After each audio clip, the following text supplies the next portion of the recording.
الحمد للہ رب العالمین والصلاة والسلام علی سید الانبیاء والمرسلین نبینا محمد وعلی آلہ وصحبہ اجمعین اما بعد۔ محترم ناظرین کرام، احباب گرامی و دیگر سامعین، یہ تکفیری تنظیمیں جو مسلم حکمرانوں کی تکفیر کرتے ہیں، ان کے خلاف شریعت کام کرنے کی وجہ سے، فسق و فجور میں مبتلا ہونے کی وجہ سے،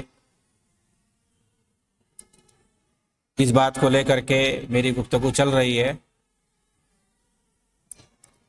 اور میں نے بتایا کہ کس طرح سے ان کو اگر ٹوکا جائے تو اس کے کس طرح سے مراتب ہیں، کہ اگر ہم اس مجلس میں موجود ہیں جس مجلس کے اندر وہ یہ کام کر رہا ہے، تو اگر ہمیں اپنی طاقت کے حساب سے اگر جتنا ہو سکتا اس طرح ہم انکار کر سکتے ہیں، نکیر کر سکتے ہیں۔ اگر اس کو ہاتھ سے روکنے کی گنجائش ہے تو ہاتھ سے روکیں گے، اگر اس طرح گنجائش نہیں ہے تو ہم زبان سے ٹوکیں گے، اگر اس کی بھی گنجائش نہیں ہے تو دل میں برا سمجھیں گے۔ اور اس کے بعد میں نے بتایا کہ دوسرا مرتبہ یہ ہے کہ اگر ہم وہاں نہیں موجود ہیں، ہمارے سامنے وہ کام نہیں ہوا ہے، تو ایسی صورت میں ہم اس کو بعد میں تنہائی میں سمجھائیں گے۔ اب تنہائی میں چاہے اس کے پاس آدمی جائے یا خط و کتابت اور مراسلے کے ذریعے سے، کسی بھی گفتگو کے ذریعے سے، ٹیلی فونک گفتگو کے ذریعے سے، کوئی بھی صورت ہو اس کو ہم سمجھائیں گے۔ تیسری صورت یہ ہے کہ اگر حاکم بہت ہی زیادہ فاسق و فاجر ہے تو ایسی صورت میں وہ ظالم ہے، اس کا ظلم زیادہ ہے، تو ہم اس کے لیے صرف دعا کریں گے، جیسا کہ امام احمد بن حنبل کا واقعہ معتصم وغیرہ کے ساتھ بتایا گیا کہ اتنا ظلم ہونے کے باوجود بھی امام احمد بن حنبل وغیرہ نے، جو اس وقت علماء کرام موجود تھے، کسی بغاوت خروج یا علل اعلان جرح و نقد اور اعلان تان کرنے کے بجائے یہ لوگ مغفرت کی دعا کرتے تھے، ان کے لیے رحم کی دعا کرتے تھے، ہدایت کی دعا کرتے تھے کہ اللہ رب العالمین انہیں ہدایت دے، انہیں سیدھا راستہ دے، شریعت کا علم انہیں دے، اس طرح کی دعا کرتے تھے، اللہ تعالیٰ ان کے گناہوں کو معاف کرے، ان کو ہدایت دے، ایسی ساری باتیں وہ لوگ کہتے تھے۔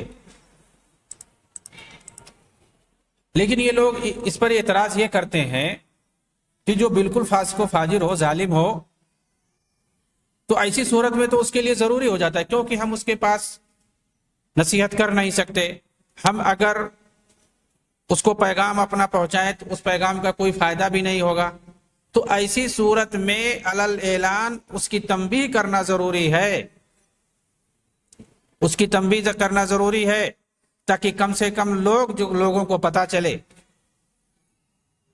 اس لیے ہم کریں گے ایسے حکمران کے خلاف۔ تو اس کا جواب یہی ہے کہ ایسے شخص کو کوئی فائدہ نہیں ہوگا، چاہے آپ علل اعلان کریں، چاہے جس طرح سے کریں۔ ایسا شخص تو مزید تنہائی کا محتاج تھا، جس کے خلاف علل اعلان آپ نصیحت کرنے جا رہے ہیں، ایسی صورت میں اس کی سرکشی مزید بڑھ جائے گی۔ یہاں بھی ہمیں صحابہ کرام کے دور سے رہنمائی ملتی ہے۔ سنن ترمذی کے اندر ایک روایت موجود ہے، ان رجلا كان بجانب ابی بکر وابن عمار يخطب في ثياب رقاق فقال انظر الى هذا الامير يلبس ثياب الفساق فقال ابو بکر اسکت سمعت رسول اللہ یقول من اہان سلطان اللہ فی الارض اہانہ اللہ۔ سنن ترمذی کے اندر یہ روایت ہے کہ ایک شخص ابو بکرہ رضی اللہ تعالیٰ عنہ کے بغل میں بیٹھا ہوا تھا، اور ابن عمار جو کہ گورنر تھے اس وقت کے، وہ خطبہ دے رہے تھے، باریک کپڑا پہنے ہوئے تھے جو جھلک رہا تھا، ان کا بدن جس سے جھلک رہا تھا۔ تو کہتے ہیں کہ انہی کے بغل میں جو آدمی بیٹھا ہوا تھا وہ کیا کہنے لگا ان سے انظر الی ھذا الامیر یلبس ثیاب الفساق، یہ تو فاسقوں کا لباس پہن کر کے آیا ہے امیر، ہمارا امیر ابو بکر رضی اللہ تعالیٰ عنہ جو کہ صحابی رسول تھے۔ انہوں نے کہا اسکت، تم خاموش ہو جاؤ، میں نے اللہ کے رسول سے سنا ہے کہ جو زمین کے اندر اللہ کے سلطان کی بے عزتی کرتا ہے اللہ تعالیٰ اسے ذلیل کر دیتا ہے۔ اس طرح سے انہوں نے خاموش کر دیا، کیونکہ اس نے فاسق کہا باریک لباس پہننے کی وجہ سے۔ ظاہر سی بات ہے، ایسا باریک لباس جس سے بدن جھلکتا ہو یہ صحیح نہیں ہے، غلط ہے۔ اس نے جو بھی اعتراض کیا تھا اپنی جگہ پہ صحیح تھا، لیکن منع کر دیا وہ بکرا نے۔ کیوں منع کر دیا؟ نہیں جائز ہے اس طرح سے پبلک کے اندر علل اعلان حاکم کے خلاف بولنا جائز نہیں ہے، یہ اس کی ذلت ہے، تذلیل ہے اس کی، اور حاکم کی تذلیل کرنا یہ صحیح نہیں ہے اس حدیث کے روح سے، جیسا کہ ابو بکر رضی اللہ تعالیٰ عنہ نے اس آدمی کو خاموش کر دیا کہ علل اعلان اس طرح سے حاکم کو کہنا یہ غلط ہے، یہ اس کی ذلت ہے، اس کی تذلیل ہے۔ اور ظاہر سی بات ہے آپ اپنی تذلیل نہیں برداشت کر سکتے ہو، اپنی انسلٹی اپنے گھر میں نہیں برداشت کر سکتے ہو، ایک معمولی آدمی ہو آپ، تو ایک حاکم ایک سلطان وہ کیسے اپنی تذلیل اور اپنی ذلت کیسے برداشت کر پائے گا؟ ظاہر سی بات ہے اس کے بھی اختیار میں جو ہوگا وہ کرے گا بشری تقاضے کے مطابق۔ جس طرح سے آپ اپنی تذلیل نہیں برداشت کر سکتے، آپ اگر کچھ غلط کر دیں تو آپ یہ چاہتے ہیں کہ کاش مجھے کوئی علل اعلان اس طرح سے عوام کے سامنے پبلکسٹی کر کے جو ہے مجھے تذلیل نہ کرے، انسلٹی نہ کرے۔ آپ خود کہو گے ایسی صورت میں کہ لوگوں کے سامنے کیوں ذلیل کر رہے ہو بھائی، آپ تنہا ہمیں کچھ کہہ دیتے، سمجھا دیتے تو میں سمجھ لیتا، اب کچھ نہیں ہونے والا ہے، ٹھیک ہے تم نے ہمیں بدنام کیا، ہمیں تم نے ذلیل کیا، اب دیکھو گے تمہارا انجام کیا ہوتا ہے، اب میں اور نہیں بخشوں گا۔ اس طرح کی آدمی بولتا ہے، اس کی کیا حیثیت ہوتی ہے سماج کے اندر، قوم کے اندر، ملک کے اندر، اس کی کیا حیثیت ہوتی ہے؟ وہ ایک معمولی انسان ہوتا ہے، لیکن اس طرح سے دھمکی دیتا ہے اگر اسی کی کسی غلطی کو ٹوکا جاتا ہے علل اعلان یا کہیں پبلک میں، تو ایک جو حاکم وقت ہے اگر اس کو ٹوکا جائے گا علل اعلان اور اس کی جو ہے تذلیل کی جائے گی، اس کی انسلٹی کی جائے گی، تو ظاہر سی بات ہے اس کا تمرد مزید بڑھ جائے گا، اس کی سرکشی مزید بڑھ جائے گی، اور ظاہر سی بات ہے اس کا نقصان اس آدمی کے علاوہ دوسروں کو بھی اٹھانا پڑ سکتا ہے، پوری قوم کو اٹھانا پڑ سکتا ہے۔ اسی لیے یہ غلط ہے، یہ غلط ہے۔ یہ ہمیں صحابہ کرام کے دور سے یہاں بھی نصیحت ملتی ہے، یہاں بھی ہمیں صحابہ کرام سے قرآن حدیث میں ساری چیزیں ہمیں مل جائیں گی اگر تلاشیں گے تو۔ غور کریں، اس آدمی نے قابل اعتراض چیز ہی دیکھ کر، قابل اعتراض چیز تھی اس نے جو اعتراض کیا تھا، اور اس کا اعتراض کرنا بھی حق تھا کیونکہ وہ لباس فسق و فجور ہی کا لباس تھا، اور فاسق کی غیبت کا کوئی اعتبار نہیں ہوتا۔ لیکن اس شخص نے جیسے ہی اعتراض کیا سب کے سامنے ابو بکر رضی اللہ تعالیٰ عنہ نے فوراً منع کر دیا اور حدیث رسول سنا دی فوراً، اور اس کی وجہ بھی بتائی کہ اس اعتراض سے فتنہ و فساد پھیلنے کا اندیشہ ہے جس میں مصلحت سے زیادہ نقصان ہے۔ انہوں نے یہ جو انہوں نے وجہ بتائی یہ بہت اہم ہے کہ تم جو کہہ رہے ہو تمہارا اعتراض برحق ہے، لیکن تمہارے اس اعتراض سے جو فتنہ و فساد پھیلے گا وہ مصلحت سے زیادہ نقصان ہے۔ تو یہ آدمی کب سمجھتا ہے؟ جب اصول پڑھتا ہے، اصول جب پڑھے گا تب اس کو بات سمجھ میں آئے گی کہ مصلحت راجحہ کسے کہتے ہیں، احون البلیتین کسے کہتے ہیں۔ اور جب اصول نہیں پڑھتا ہے، اس کو کوئی ایک حدیث پڑھ لیا کہیں پر لٹریچر کے اندر آ گیا کسی کی، اب اسی حدیث کو لے کر کے اس پر عمل کرنا شروع کر دیا۔ جو اصول پڑھتا ہے ساری حدیثیں اس کی نظر میں ہوتی ہیں، قرآن کی ساری آیتیں اس کی نظر میں ہوتی ہیں، پھر اس کے بعد وہ تطبیق دے کر کے سمجھتا ہے کہ اس سے کیا مراد ہے، اس سے کیا مراد ہے، کس پر کیسا عمل کرنا چاہیے۔ آئیے آگے دیکھتے ہیں یہ اور اعتراض کیا کرتے ہیں ایسی صورت میں۔ نبی اکرم صلی اللہ علیہ وسلم نے مشرکین کو جزیرہ عرب سے نکالنے کا حکم دیا تھا، جزیرہ عرب سے نکالنے کا حکم دیا، مگر عرب حکمران نے امریکی فوج کو داخل کیوں کیا؟ اس لیے ہم ان کی تکفیر کرتے ہیں اور ہم ان کے خلاف لڑتے ہیں۔ کیوں انہوں نے لایا؟ ظاہر سی بات ہے، امریکی فوج جو ہے وہ کافر ہے، تو کافروں کو انہوں نے کیوں جگہ دی؟ اللہ کے رسول نے کہا کہ مشرکین کو نکال دو جزیرۃ العرب سے، اور یہ لوگ لا کر کے بسا رہے ہیں، اسی لیے ہم ان کے خلاف ہیں۔ یہ ایک ان کا اعتراض ہے تکفیری تنظیموں کا۔ اور باقاعدہ سعودی کے اندر 80 اور 90 کی دہائی میں ان تکفیریوں نے سلمان عودہ، سلیمان الوان، خالد الراشد وغیرہ کی قیادت میں باقاعدہ مظاہرہ کیا تھا۔ قصیم سے ریاض گئے تھے یہ لوگ، باقاعدہ بہت بڑا مظاہرہ لے کر کے، ریلی بنا کر کے گئے تھے۔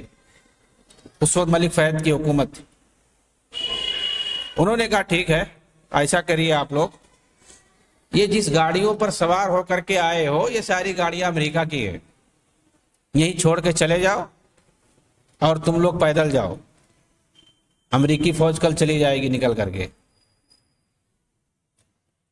چپکے سے سب لوگ بھاگ گئے، کوئی نہیں گاڑی چھوڑا اپنی۔ کہا بھائی جس گاڑی پر تم لوگ سوار ہو کر کے آئے ہو ٹوٹل یہ سب امریکہ کی ہے، امریکہ سے لائی ہوئی ساری گاڑیاں جس کو تم لوگ خرید کے اس پر چل رہے ہو، انہی سے ہم لوگ گاڑی منگاتے ہیں، چھوڑ کر کے چلے جاؤ تم لوگ۔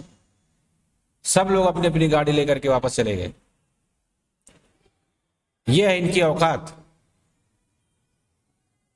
امریکہ میں ان کی اولاد پلتی ہے، وہیں پڑھتی ہے، وہیں رہتی ہے،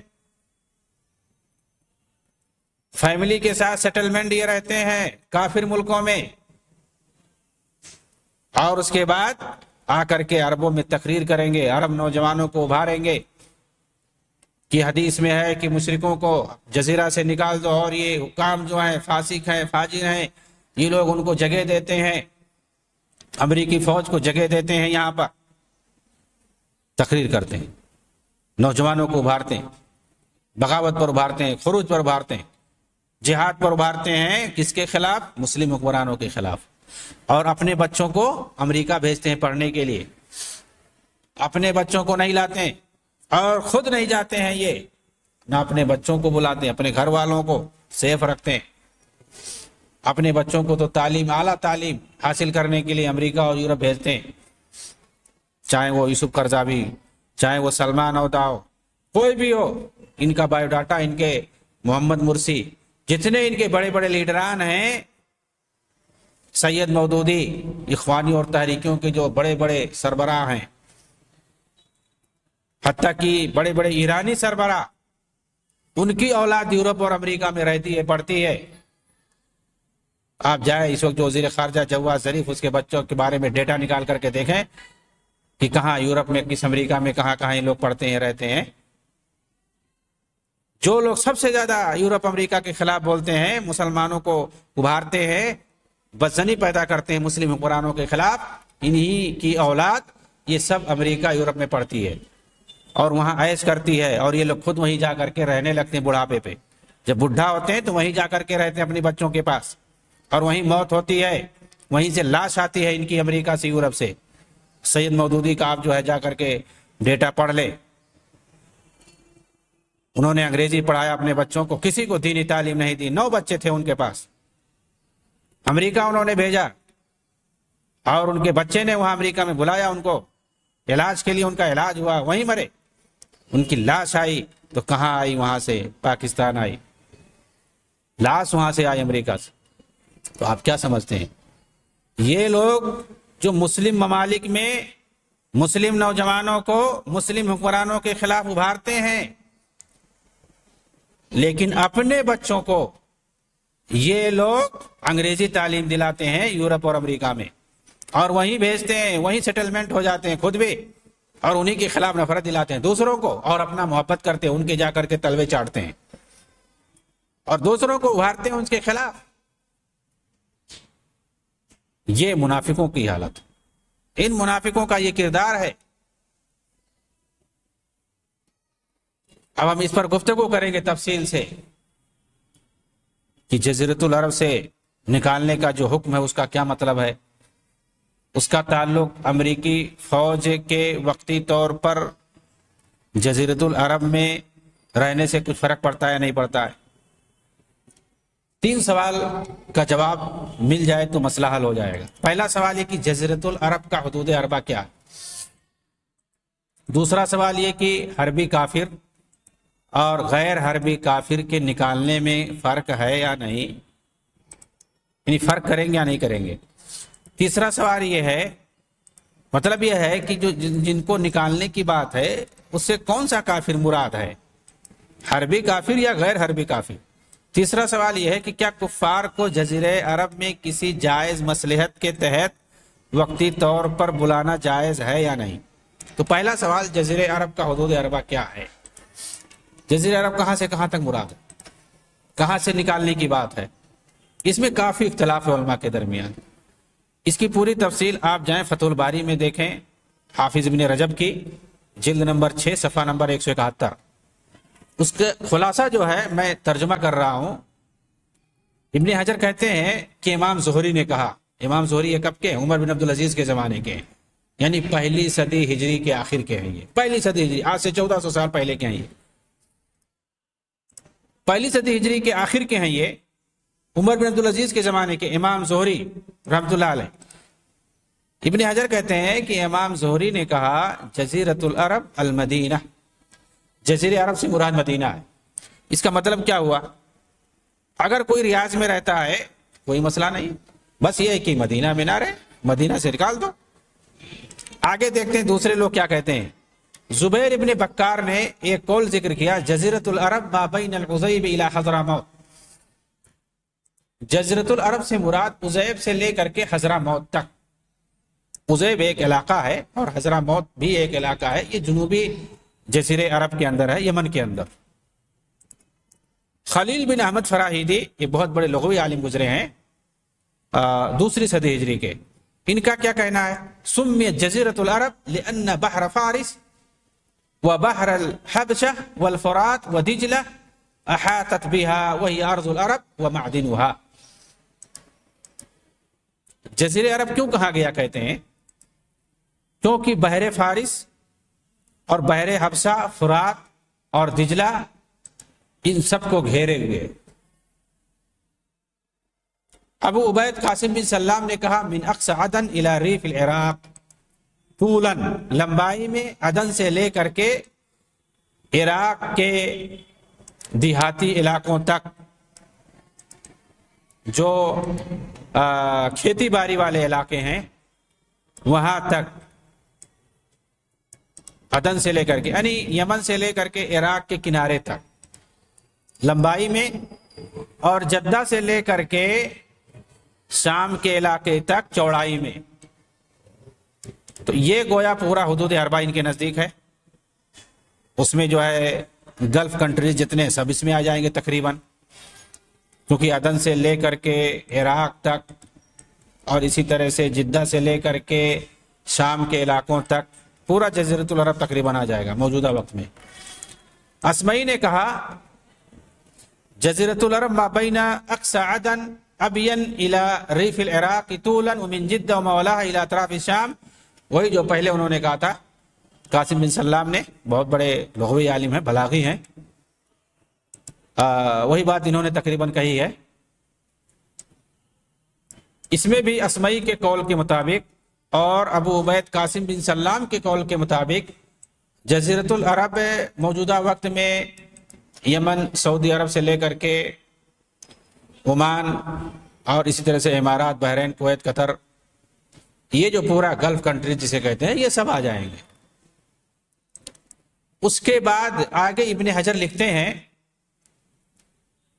لیکن مشرکوں کو جہاں جانے سے منع کیا جائے گا، جزیرۃ العرب کا پہلے انہوں نے حدود اربع بتایا مختلف علماء کے اقوال کی روشنی میں۔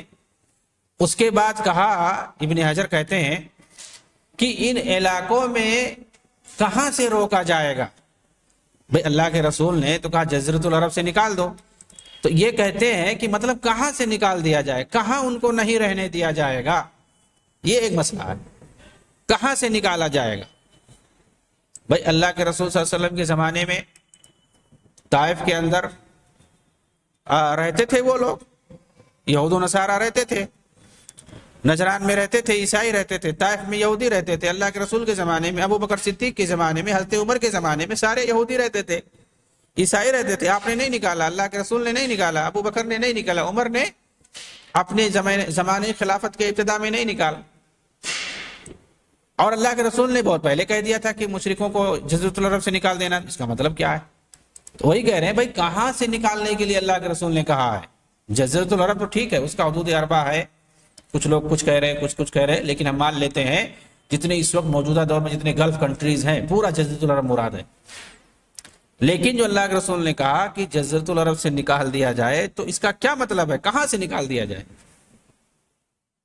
تو کہہ رہے ہیں اس سے مراد یہ ہے، یعنی جو منع والی جگہ ہے کہ وہاں نہ آنے دیا جائے، وہاں سے نکال دیا جائے، اس سے مراد حجاز ہے۔ حجاز یعنی مکہ، مدینہ اور امامہ اور اس کے آس پاس کی جو زمین ہے، جس کو ہم حرمین کہتے ہیں، اور آس پاس کے علاقے، جو حجاز کا علاقہ ہے وہاں سے نکالنے کی بات ہے۔ لیکن اگر کوئی نجد میں آئے، جسے جہاں ریاض ہے، قصیم ہے اور دوسرے علاقے ہیں، اسی طرح سے جو ہے عمان ہے، امارات ہے، قطر ہے، کویت ہے، یہ سارے علاقے ہیں، اور اسی طرح سے سعودی عرب کے اندر ریاض سے لے کر کے قصیم، قطیب، دمام وغیرہ، یہ سارے علاقے، تو یہ بھی سب جزیرۃ العرب میں آتے ہیں۔ لیکن یہ سب نہیں مراد، بلکہ حجاز مراد ہے۔ یہ کون کہہ رہا ہے؟ ابن حجر رحمۃ اللہ علیہ کہہ رہے ہیں کہ منع جہاں سے کیا جائے گا ان کو، وہ مکہ، مدینہ اور اس کے آس پاس کے علاقے، نہ کہ تمام اس سرزمین پر جس پر جزیرہ عرب کا اطلاق ہوتا ہے، کیونکہ علماء کا اتفاق ہے کہ یمن میں مشرکوں کو جانے سے منع نہیں کیا جائے گا۔ تو یمن بھی تو جزیرہ عرب کا حصہ ہے۔ تو کہہ رہے ہیں کہ اگر کوئی وہاں جاتا ہے تو وہاں سے نہیں نکالا جائے گا، جبکہ یہ حصہ بھی جزیرہ عرب میں شامل ہے۔ یہی جمہور کا مسلک ہے، ابن حجر کہہ رہے ہیں۔ البتہ احناف کے نزدیک، آئیے احناف سب سے زیادہ پائے جاتے ہیں عالم اسلام میں، حنفی سب سے زیادہ پائے جاتے ہیں۔ ان کا کیا کہنا ہے؟ احناف کا کیا مسلک ہے؟ ان کے نزدیک سوائے مسجد حرام کے ہر جگہ جا سکتا ہے مشرک، رہ سکتا ہے۔ کہاں نہیں جانے دیا جائے گا مشرکوں کو؟ مسجد حرام کے اندر، اس کے علاوہ کہیں بھی جا سکتا ہے، رہ سکتا ہے۔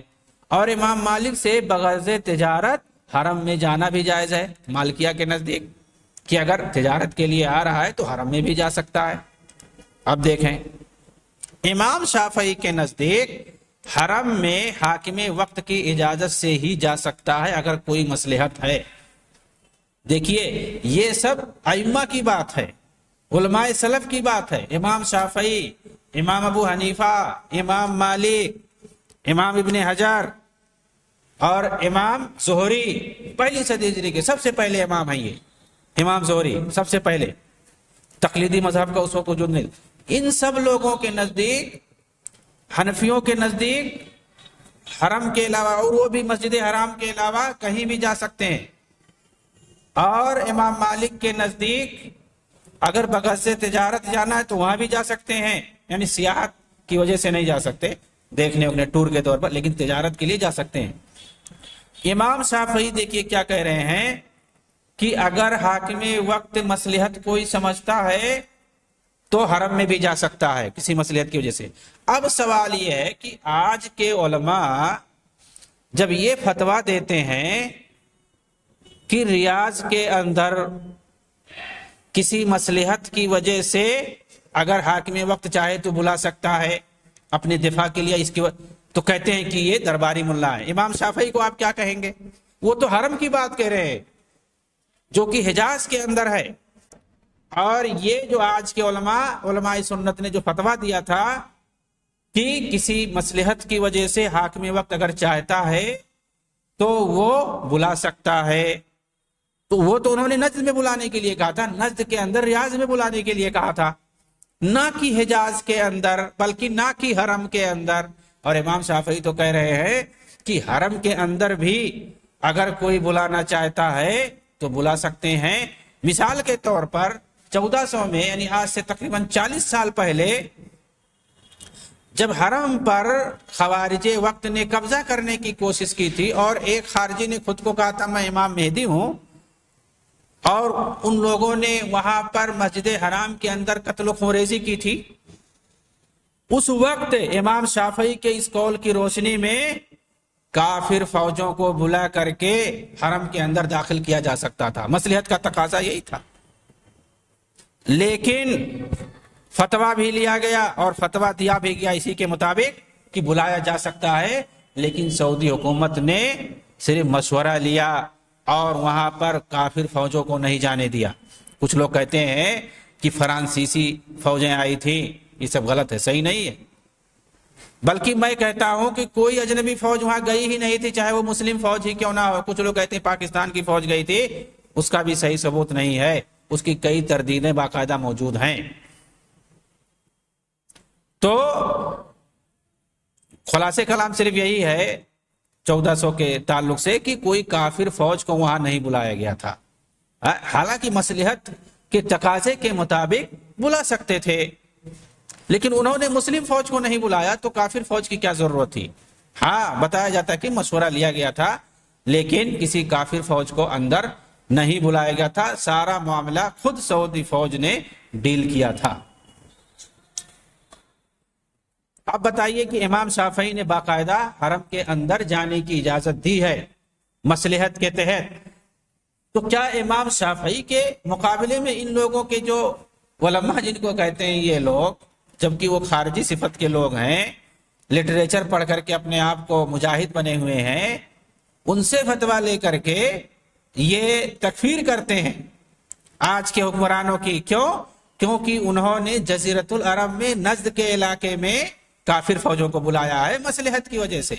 کہتے ہیں اللہ کے رسول نے کہہ دیا تو کیوں بلائیں، مطلب جان دے دو لیکن بلاؤ نہیں کسی کو۔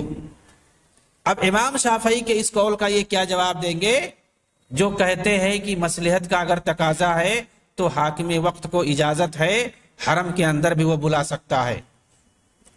اب بتائیے، اب غیر حرم میں، حرم تو ظاہر سی بات ہے مکہ اور مدینہ کے اندر حرم پایا جاتا ہے، اس کا مطلب یہ ہوا کہ حرم سے باہر یعنی مکہ مدینہ سے باہر تو بدرجہ اولا بلا سکتے ہیں۔ جب حرم کے اندر بلانے کی اجازت ہے، اگر کوئی مصیبت آ جائے، کوئی مصلحت ہو، مصلحت کا تقاضا ہو تو کافر فوجوں کو بلا سکتے ہیں، تو ظاہر سی بات ہے اگر مصلحت کا تقاضا ہے حرم سے باہر تو اس کے بدرجہ اولا بلا سکتے ہیں۔ اس تفصیل سے کیا پتا چلا کہ جزیرے عرب میں کسی مصلحت کے تحت بلانا جائز ہے، جیسا کہ صحیح بخاری میں ہے کہ خیبر کے یہودیوں کو رسول اکرم نکالنا چاہتے تھے مگر مصالحت ان سے کر لی اور کہا نقرکم بہا علی ذالک ما شئنا، ہم تم کو یہاں ٹھہرائیں گے جب تک ہمارا دل کہے گا۔ اس سے پتا چلا کہ کسی خاص مصلحت کی وجہ سے روکا جا سکتا تھا، ان کو اللہ کے رسول نے روکا تھا کیونکہ ان سے کام لینا تھا۔ کھیتی باڑی، وہاں سارے صحابہ چلے جاتے اپنے اپنے کھیت دیکھنے کے لیے، تو مناسب نہیں تھا، ان کو وہاں پہ ٹھہرایا۔ مصلحت تھی کہ یہ کھیتی باڑی کریں گے اور ہم جا کر کے سال میں ان سے اپنا حصہ بٹا کر کے لے آئیں گے۔ ظاہر سی بات ہے جب مصلحت ختم ہو جائے تو نکال دینا چاہیے، یعنی جب تک مصلحت ہے تب تک رکھنا چاہیے اور مصلحت ختم ہو جائے تو نکال دیجئے۔ آپ معاہدہ کر کے رہیے اور جب تک جہاں تک مصلحت ہو آپ معاہدہ کر لیجئے کہ آپ اتنے دن تک ہمارے یہاں رہیں گے، جیسا کہ سیدنا عمر رضی اللہ تعالیٰ عنہ نے بعد میں مصلحت ختم ہو جانے کی بعد انہیں نکال دیا۔ تو آج بھی اگر مصلحت کا تقاضا ہے تو آدمی بلا سکتا ہے جزیرۃ العرب کے اندر، اور اس کے بعد جب مصلحت ختم ہو جائے تو اسے واپس کر سکتا ہے، جیسا کہ امریکی فوجیوں کے ساتھ کیا گیا۔ بلایا گیا تھا 90 کی دہائی میں جب عراق نے حملہ کیا تھا سعودی عرب پر، کئی علاقوں پر حملہ کیا اور کویت پر تو حملہ ہی نہیں، اس پر قبضہ کر لیا، ناجائز قبضہ کر لیا، بہت سا نقصان ہوا وہاں پر۔